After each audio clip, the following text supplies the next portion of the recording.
Hello friends, नमस्ते, प्रणाम। विमल यादव, गुड्डी यादव लोकगीत चैनल में आप सभी फ्रेंड्स का स्वागत है और अभिनंदन है।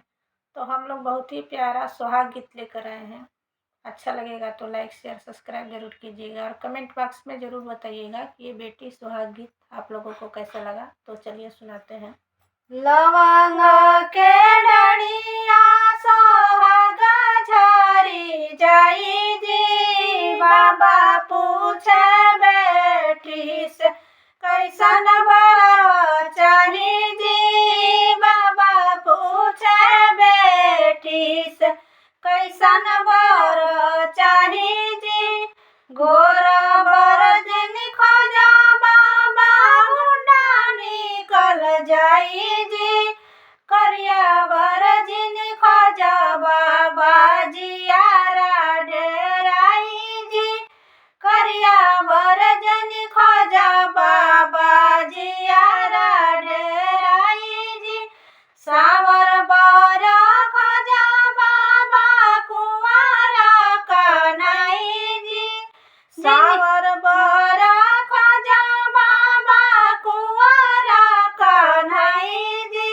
जिनके मुँह पन सोहे मुकुट लगाई जी, जिनके मुँह पन सोहे मुकुट लगाई जी।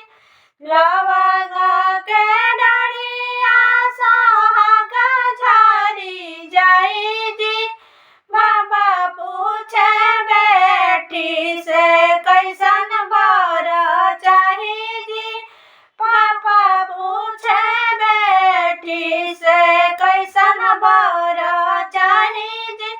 पातर बर जन खोजा हवा में उड़ी जाई जी, पातर बर जन खोजा हवा में उड़ी जाई जी।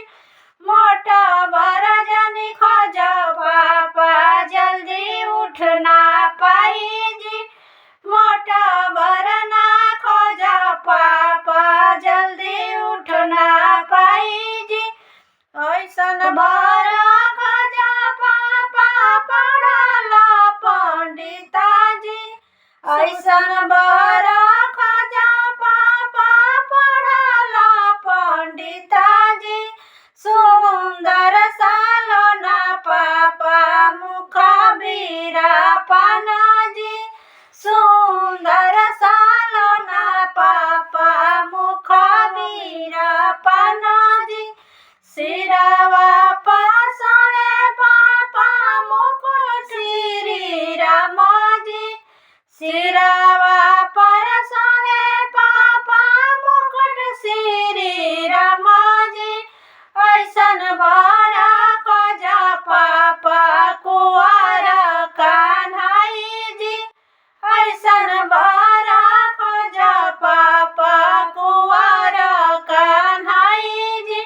लवंग के डढ़िया सोहागा झरी जाई जी, पापा पूछे बेटी से कैसन बर चाही जी, चाचा पूछे बेटी से कैसन बर चाही जी। परदेसी बर ना खोजा चाचा परदेसा चली जाई जी, परदेसी बर ना खोजा चाचा परदेसा चली जाई जी। किसान बर खोजा चाचा संघवा बिताई जी, किसान बर खोजा चाचा संघवा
भौजी जय दिहाली जय जनम में सोहाग जी सिंदूरा बाणाई भौजी मड़ावे में जाई जी सिंदूरा